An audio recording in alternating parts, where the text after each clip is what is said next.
Hello and welcome everyone. Have you been asking yourself whether you skilled your attribute points correctly for the class that you're playing with, or what other classes you should play or you could play with your current attribute loadout? Well, then this is the right video for you. First of all, let's understand the attribute points itself. Strength increases your slashing and blunt damage while increasing your piercing armor penetration. Agility, the other way around, increases your piercing damage while increasing your slashing armor and blunt armor penetration. Armor increases your armor and toughness increases your max HP. That being said, let's come to the classes. Short sword and shield, glaive, poleaxe and longsword and shield all have one thing in common. They are all based on strength when it comes to dealing damage through their abilities. Furthermore, all of these classes can wear heavy armor.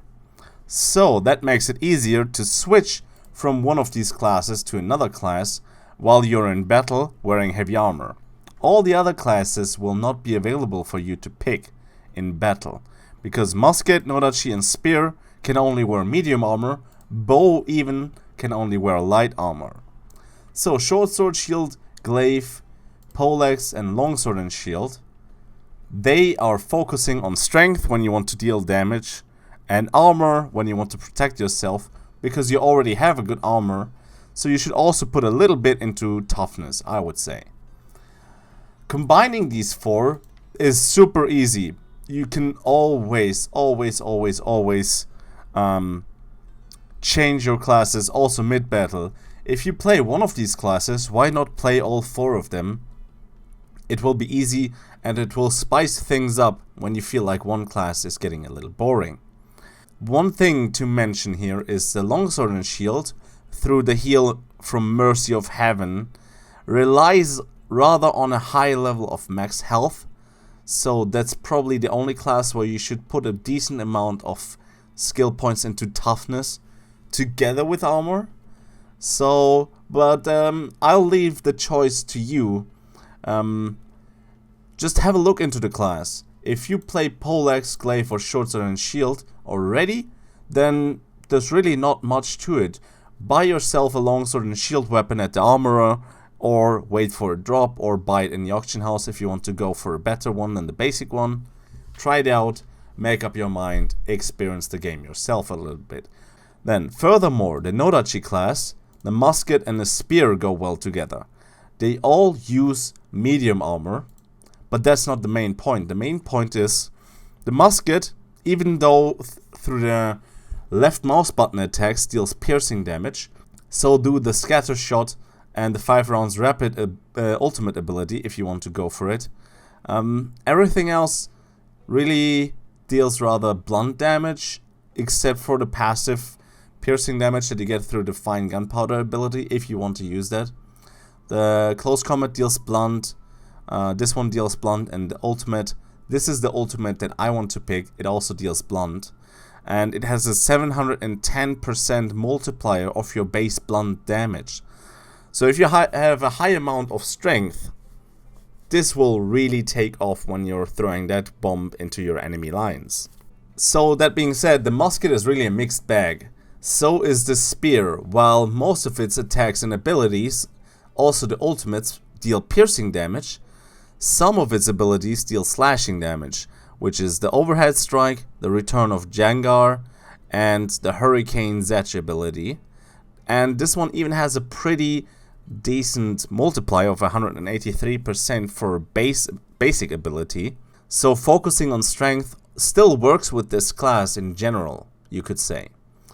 The nodachi now deals almost pure slashing damage.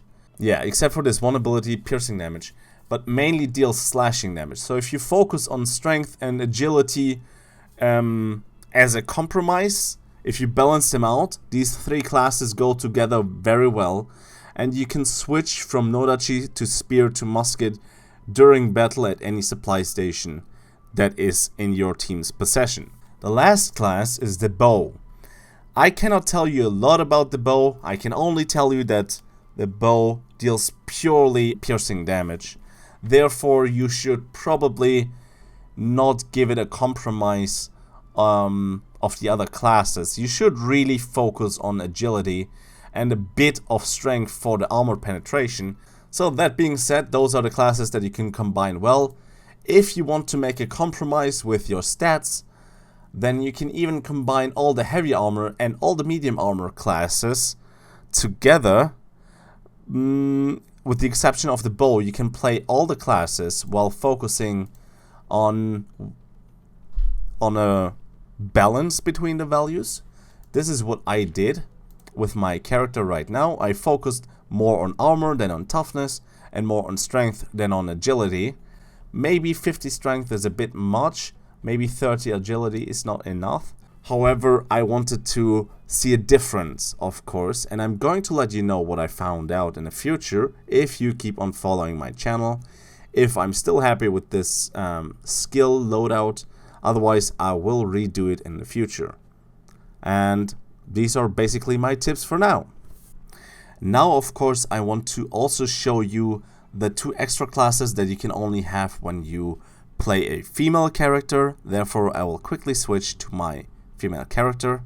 And it seems like with the dual blades, you want to focus on slashing damage. Only this ability deals piercing damage. And with the shortbow, you want to focus on piercing damage mainly.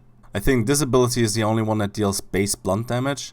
And then everything else deals piercing damage with the bow. As I said, this shortbow is equally difficult to combine with any other classes. Maybe the musket, depending on your playstyle.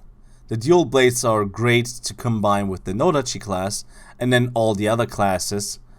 Biggest problem here as well is you can only use light armor with your dual blades, and since they're relying a lot on your strength value to deal slashing damage, it's really difficult to combine it with the shortbow because this one purely relies on piercing damage. So you need to focus on agility for this one and focus on strength for this one. Now, my only idea how you can combine them is if you neglect your defense a lot. You can even not use the spear at all. You cannot use the poleaxe at all. And you cannot use the bow. Instead, you have a shortbow and dual blades with the female. Yeah. This is my view on the matter. Let me know of your experiences with the classes. If there's something that I haven't taken into consideration. Thank you for watching and see you in the next one.